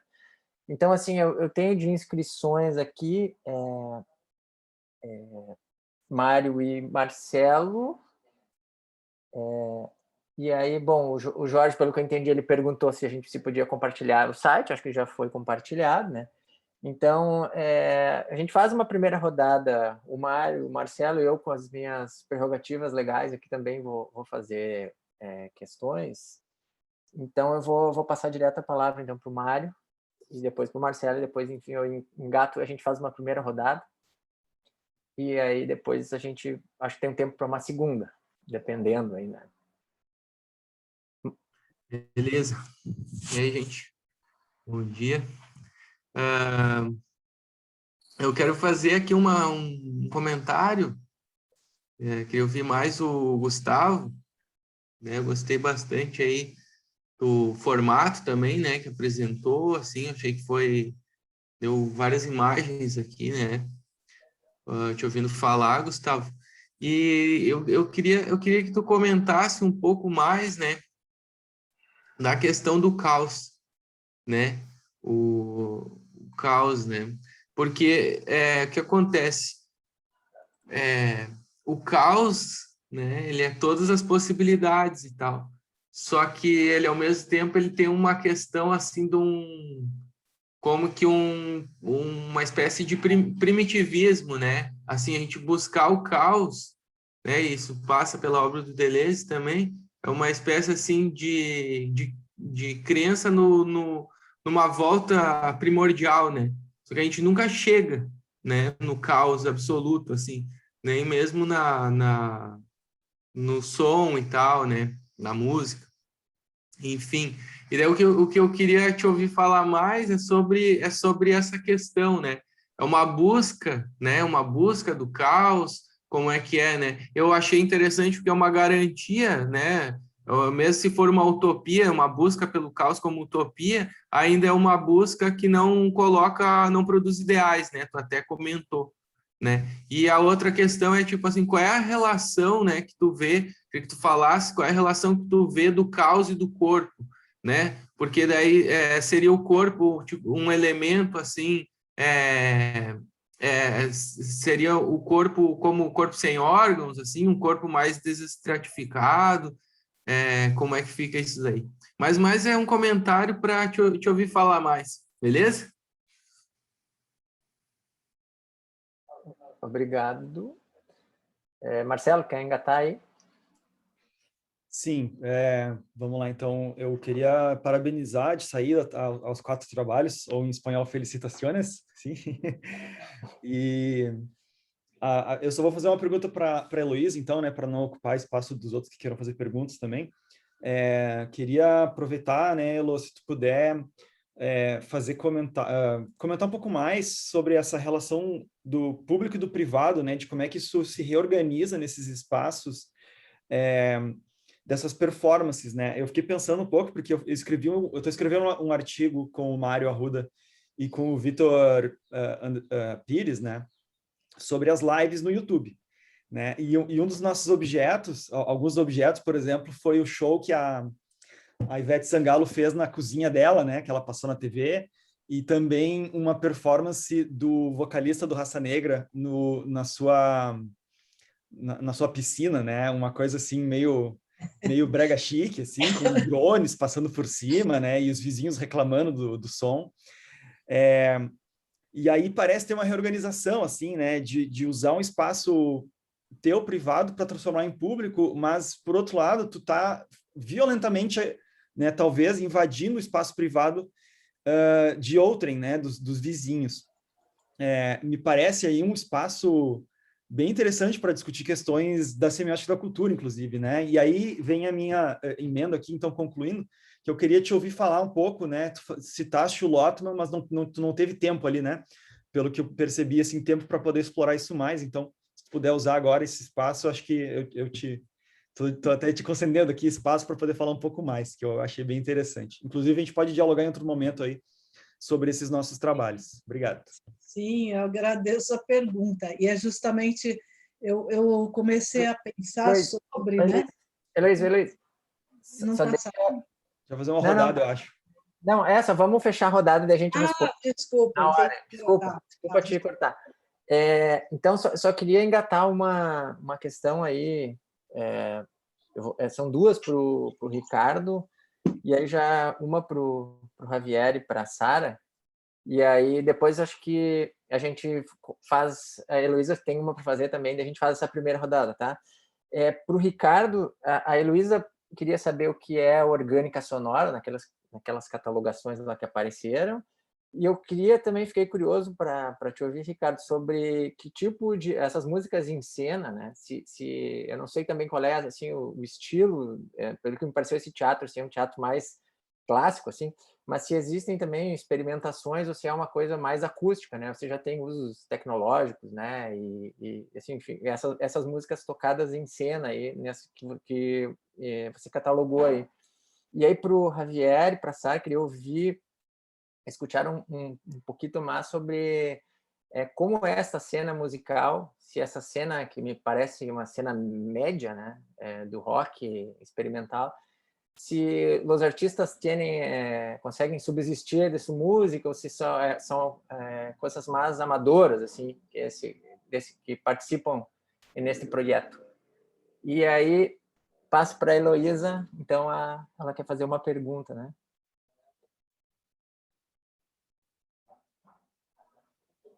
Pode seguir a ordem normal, não tem problema. Tá. Então, para responder, vamos seguir na ordem das apresentações. Então, Gustavo, depois... nossa, me perdi. Não.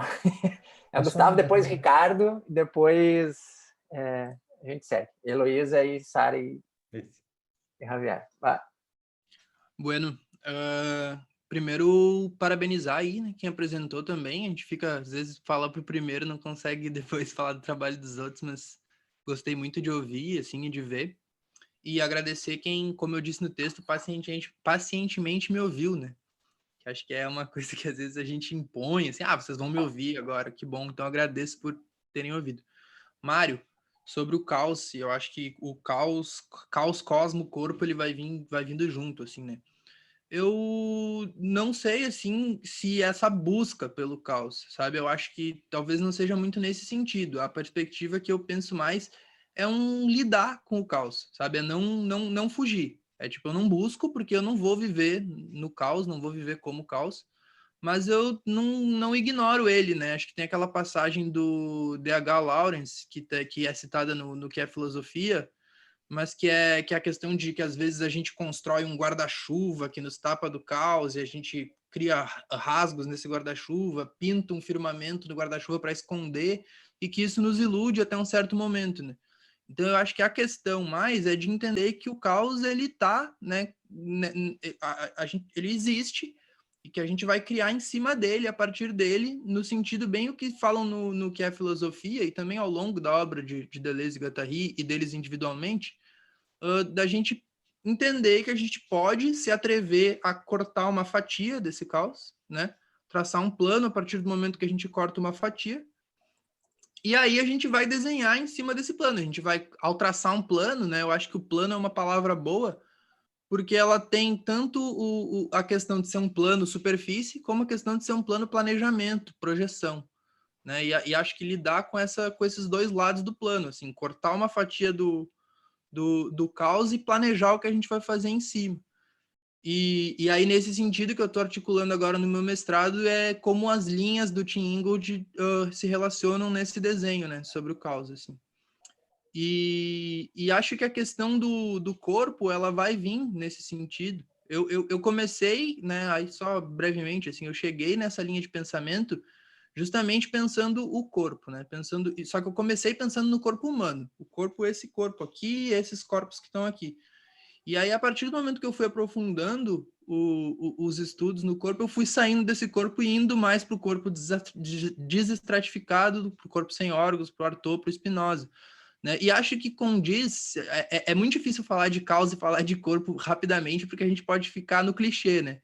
Mas aí, para tentar, em um minutinho, dar só uma provocação, assim, eu acho que se a gente entender o caos como aquela movimentação intensa, né, de várias velocidades diferentes e que tem sempre entrando e saindo velocidade, entrando e saindo velocidade, entrando e saindo velocidade, eu acho que se a gente for para a definição do Spinoza de corpo, né, de que o corpo ele tem basicamente dois movimentos, aliás, dois movimentos não, mas ele tem o movimento e o repouso, acho que é encontrar o corpo nesse caos e ir construindo, né, criando o corpo nesse caos a partir de dialogar com essas diferentes velocidades e os diferentes repousos, né? E aí é isso, as duas perguntas que eu me tenho feito hoje no mestrado, que eu faço mestrado em educação, né? Eu sou da geografia e faço mestrado na educação, mas que é como criar para a geografia e seu ensino um corpo sem órgãos, né? Entendendo o espaço como corpo e tudo, assim, nesse sentido que a gente pode estudar na geografia, bem dizer.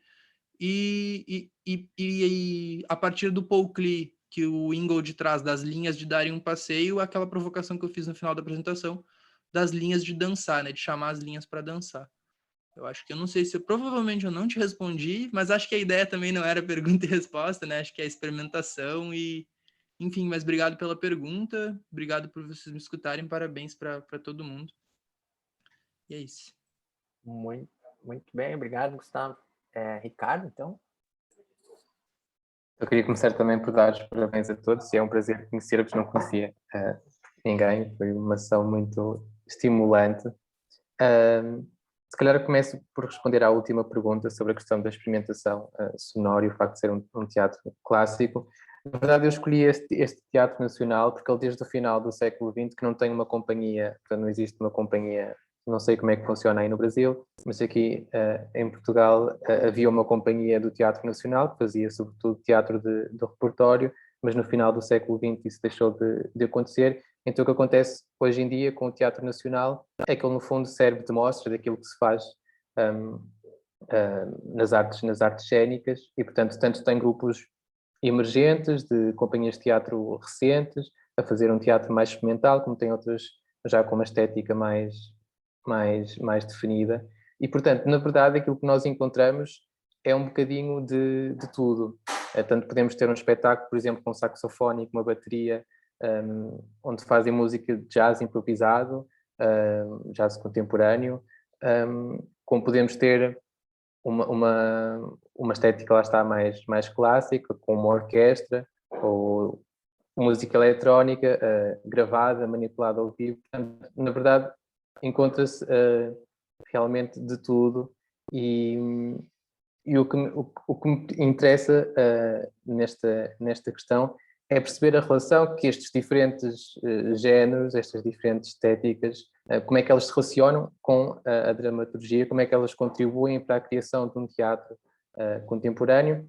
E também uma outra questão, que é como é que o facto de elas estarem em palco e como é que o facto de fazerem parte de um espetáculo de teatro nos permite ouvi-las de uma outra forma.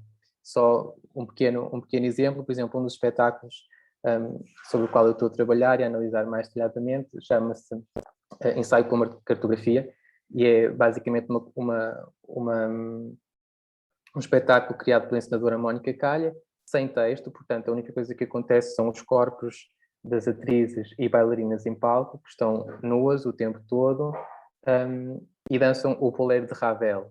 Portanto, entre a música e aquilo que acontece em palco, estabelece uma dialética que constitui toda a base da dramaturgia do espetáculo. E, portanto, aquela música permite-nos não só compreender o espetáculo, como aquele espetáculo permite-nos olhar a música depois de uma outra forma.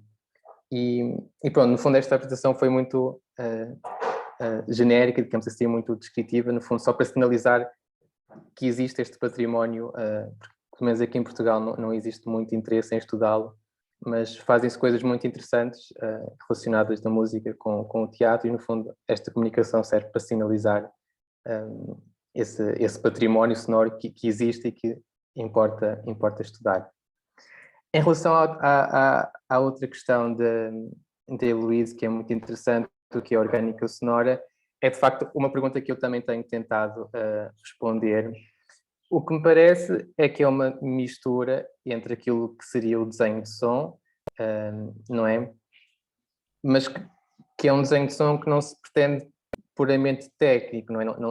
Não se define exclusivamente onde é que colocamos as colunas, onde é que colocamos os microfones, portanto pretende ir além disso e contribuir de forma orgânica com o próprio espetáculo. Naturalmente há uma referência direta, não é, à estética do século XIX e toda aquela questão da orgânica da música, que depois leva ao desenvolvimento de vários, sei lá, até chegarmos a Wagner, por exemplo.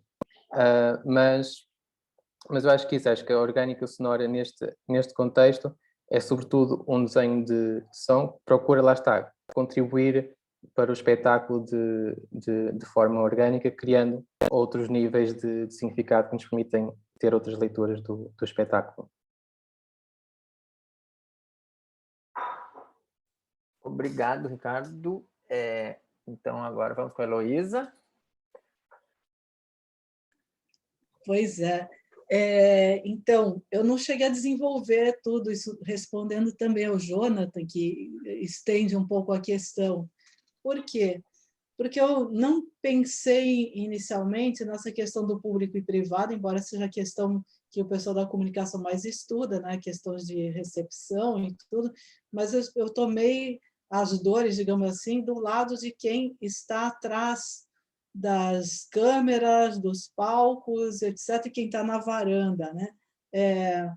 Ou seja, da performance. Como é que se afeta essa performance se você não está vendo o seu receptor ou está vendo o seu vizinho, não é mais aquele anônimo que está sentado numa cadeira no teatro, por exemplo, né? Ela, sem dúvida, está aí. Como eu disse, eu ainda estou desenvolvendo a ideia, porque só para pegar a diferença entre balcão, varanda, alpendre, não sei o que, ela vai muito longe. Então, você olha, por exemplo, balcão mesmo que varanda, que sacada, não sei o que. E eu comecei a parar em estudos de arquitetura, de divisão de espaços, e ainda não cheguei a algo muito convincente. Mas não há dúvida, né, que existe, além gostei bastante, sinalizando também ao Gustavo, né, falando que essas delimitações nem sempre são visíveis, são de outra natureza, né, elas são, às vezes, sim, de natureza simbólica, até onde vai o meu direito de gerar som ou de não, né? Pessoalmente, eu vejo, por exemplo, alguém no Facebook e eu já vejo esse sinal assim do dedinho se dirigindo à câmera para dar um play que vai se gravar. Falei, meu Deus, outro chato, né? Porque normalmente são pessoas que até com a boa vontade, boas intenções, estão só se exibindo lá e estão fazendo uma coisa muito ruim até, né? Só que eu vou lá, eu posso pular. Agora, meu vizinho que se coloca na varanda, felizmente aqui eu não tenho muitos, né? A gente tem visto mais as panelas e baldes batendo por outras razões, elas não me invadem muito, mas eu sei que invadem muita gente. Então, da mesma maneira que alguém apoia os cantores de ópera ali, ou pagodeiro, a gente viu relatos, acho que foi Gustavo Lima, né, que ele também fez alguma coisa parecida, só que foi, eu acho que ele perdeu o campo, porque ele falou palavrões e teve um comportamento, eu não consegui encontrar, que foi, assim, na etiqueta, digamos, ele foi assim, delicado, foi mal criado, os patrocinadores não gostavam, né?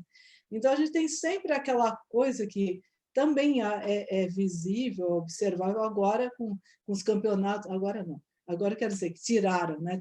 Tem empresas tirando o financiamento dessa Copa América, etc., por conta das decisões aqui políticas.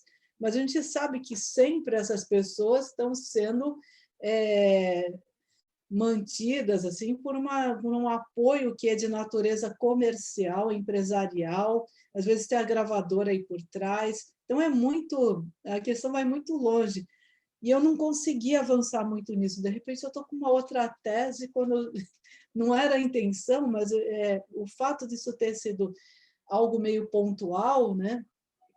Já me desculpando para não ter respondido muito, assim, parece que dá até para dar um fim nisso, parece que isso não vai continuar da mesma maneira, pelo fato de que, né, meio mundo já tem vacina suficiente, inclusive, para ficar passeando.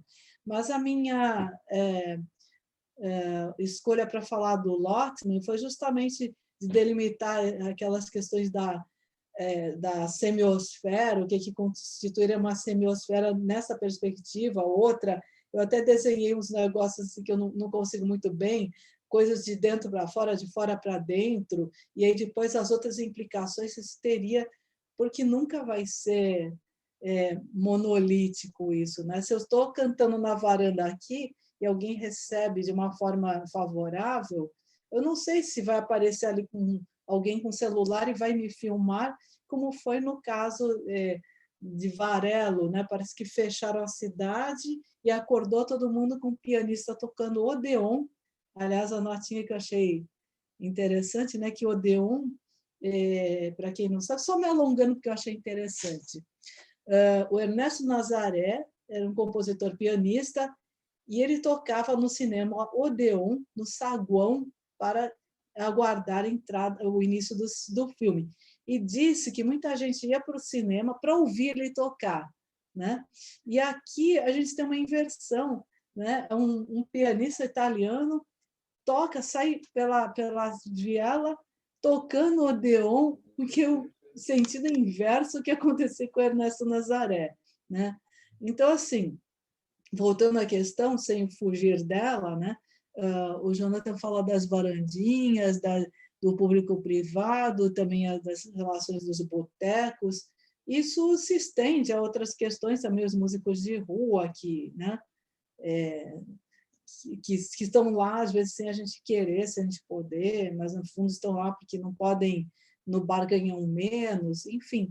É uma questão bastante complexa ainda que me pareça que, nesse momento, ela seja meio circunscrita aos primeiros meses da pandemia, mais ou menos até agosto, por aí, quando as coisas pararam de piorar no resto do mundo, exceto Brasil e Índia, parece, né? Não sei se eu fui muito lacônica ou um pouco generosa na resposta. Foi bem. Acho que foi bem. Gente, a gente tem que dar uma aceleradinha aqui, porque tem ainda uma rodada, mais uma, e tem ainda uma pergunta, então, aquela para a Sara e para o Javier, apesar de que... Javier está ali. Inverteu a ordem para mim aqui. Então, passo a palavra para vocês, Sara, Javier. Um de cada vez, senão vai dar aquele eco. Por favor.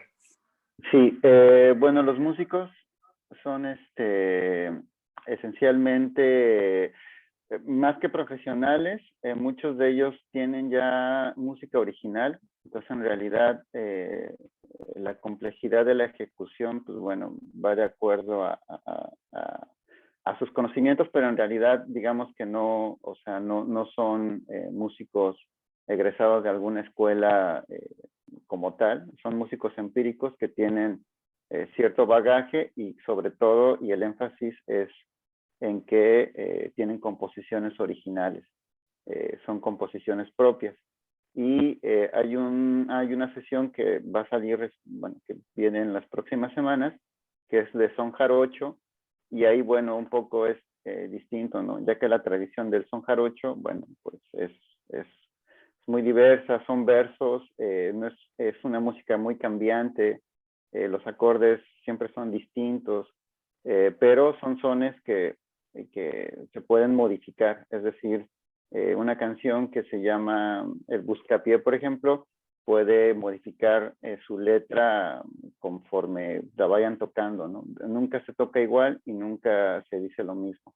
Entonces, bueno, esta particularidad del son, bueno, se ve reflejada en esto, pero bueno, esa es como una historia muy distinta, me refiero como a la formación del músico, ¿no? Sobre todo en Veracruz, estos soneros básicamente en la barrigas consumen música, ¿no? Entonces ellos son músicos empíricos muy, muy buenos que finalmente sacan estas cuestiones. Pero digamos que para elegir a estos artistas únicamente se eligió que fueran música original y sobre todo que fuera música que fue creada durante la pandemia. Entonces, a lo mejor hay una o dos composiciones, pero el resto, digamos, una o dos composiciones, a lo mejor hay una o dos composiciones por la pandemia y a lo mejor un par de canciones que ya tenían antes, ¿no? Pero bueno, básicamente es música original y bueno, el nivel del músico no, digamos que no fue materia para poder seleccionar a los artistas, ¿no? Sí. Gracias. Muito bom. Passamos então por uma rodada. Só quero pedir um favor então para todos, assim, para a gente ser sintético, né, nas perguntas. Y solamente también el carácter binacional, ¿no? También de los de son jarocho. Perdón. Perdón. Solamente para cerrar, y el carácter binacional también de lo de son jarocho, que muchas veces viven en Estados Unidos, pero por la pandemia regresaron a México por no tener las condiciones para vivir en México.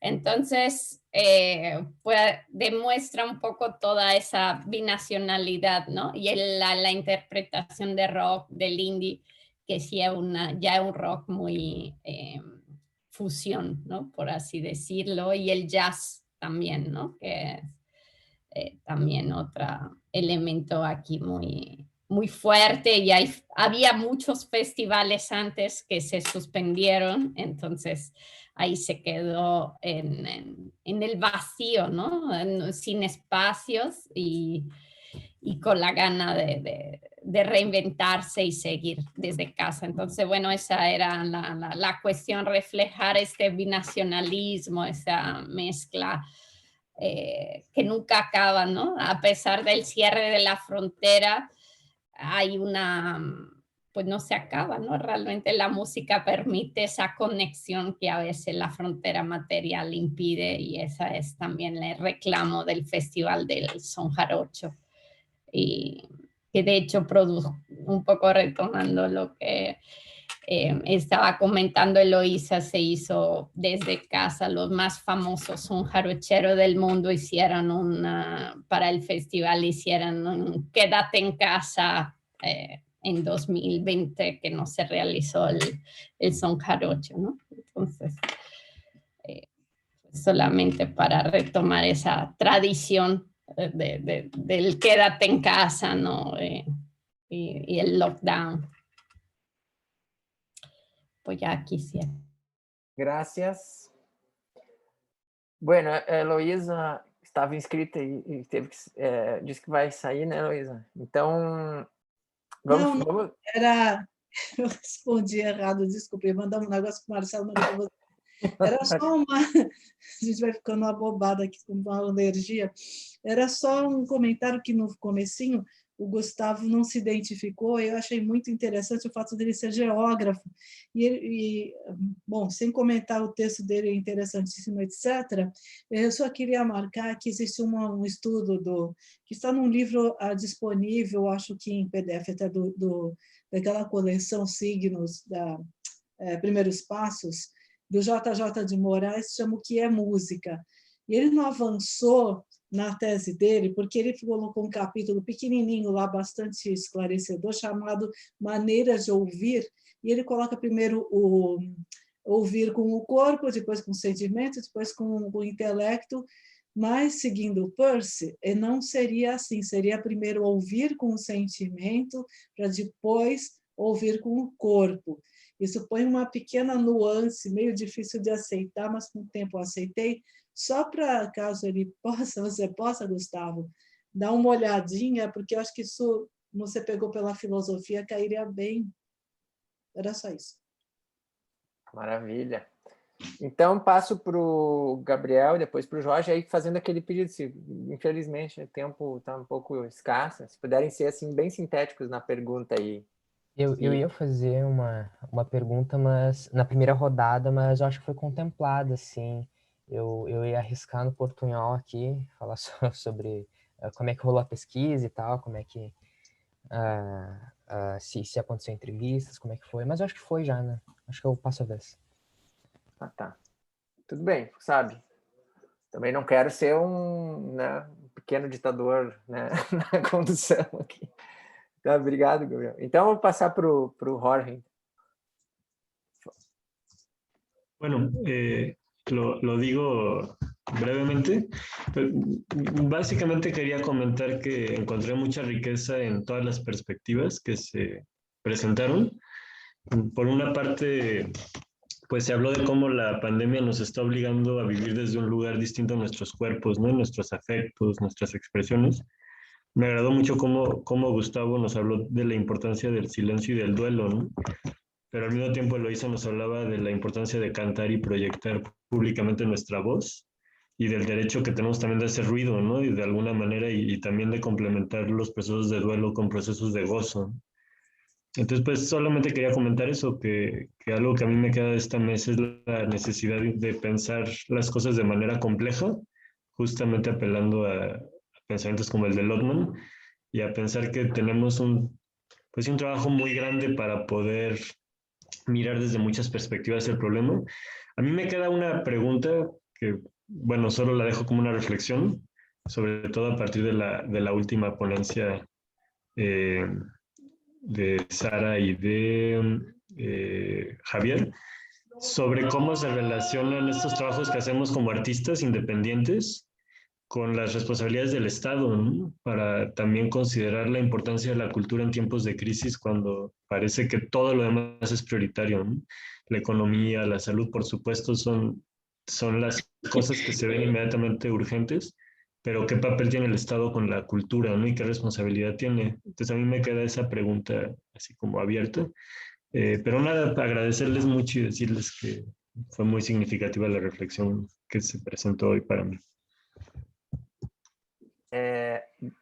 Bueno, temos uns minutinhos, né? Então, creio que o Gustavo, se quiser comentar, e a Sara, pelo que eu vi agora sim, o Javier... Ah, não, o Javier está aqui. Javier desligou a câmera.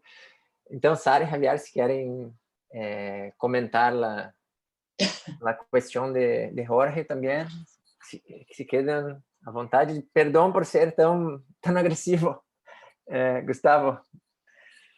Não, rapidinho, agradeço, assim, pelas sugestões que surgiram, né, a partir ali da Heloísa, e o Cássio complementou no chat, agora a Heloísa já colocou mais uma coisa. Eu acho que super tem diálogo, assim, acho que é sempre bom, né, eu, como falei, sou um outsider, né, aqui, então agradeço essas dicas, mas não tem como escapar do som, né, acho que o trabalho da Heloísa falou disso, assim, e até o Deleuze e Guattari vão falar disso também ali no Ritornello, né? Então, acho que a gente tem esses links para fazer. E acho que é isso, assim, esse bloco, quando Deleuze fala sobre Spinoza, principalmente, né, que foi um dos pontos que eu puxei no meu trabalho, sobre o afeto, esse bloco de sensações que a arte vai nos passar, né? Então, como que a gente recebe isso? Se é com o corpo, como que a gente faz? Acho que essa discussão a gente não vai fechar ela, muito pelo contrário, acho que o mais interessante é a gente abrir. Por isso, agradeço as dicas de bibliografia e, enfim, vamos continuar conversando. Obrigado. Sara, Javier. Pues muchas gracias y la verdad fue una pena perderme varias de las ponencias, pero bueno, retomando un poco eso del papel del Estado, pues sí, eso es una cuestión muy evidente, ¿no? La parte de la cultura ha sido olvidada a pesar de ser un elemento indispensable, ¿no? Hemos sobrevivido a la pandemia, al encierro, gracias a la cultura, ¿no? A la música y, sin embargo, y se ve la parte económica, ¿no? Comercial, o sea, como las empresas de la cultura se han movilizado en ese campo, pero desde el ámbito estatal no hubo ningún tipo de proyectos, ¿no? Y no lo sigue habiendo ahora que ya estamos saliendo, ¿no? Tampoco vemos una señal de cambio. Entonces creo que se trata ahora sí de reconstruir redes, ¿no? Desde otro lado, porque de ahí no va a venir la respuesta, ¿no? Bueno, digo, cada país tendrá su especificidad, ¿no? Nosotros conocemos más México e Italia, pero me parece que es una tendencia general, ¿no? Que la cultura no está al centro ni en la Unión Europea, donde hay unos fondos especiales, ¿no? Para la pandemia, ni en otros países donde no lo hay y hay gobierno más progresista tampoco, ¿no? Entonces, pues ahí creo desde otro lugar hay que repensar cómo seguir con nuestros trabajos en estos ámbitos, ¿no?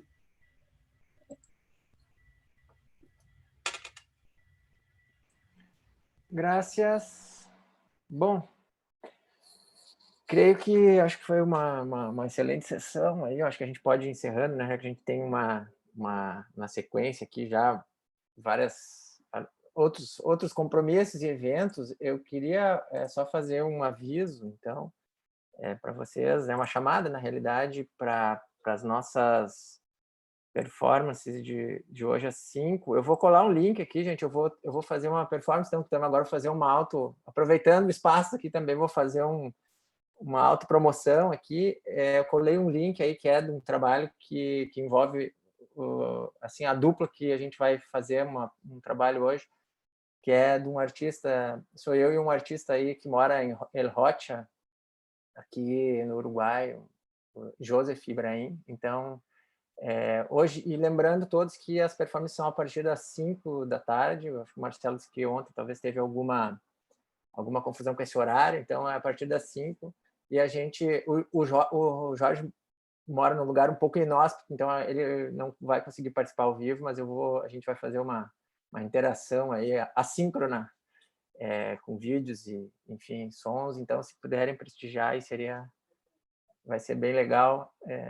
E agradeço a todos, acho que foi uma excelente conversa, assim, acho que México, né, Portugal, algumas partes do Brasil, né, muito sulistas, né, muito mate na tela, né, mas eu acho que foi uma troca muito, muito bonita aí.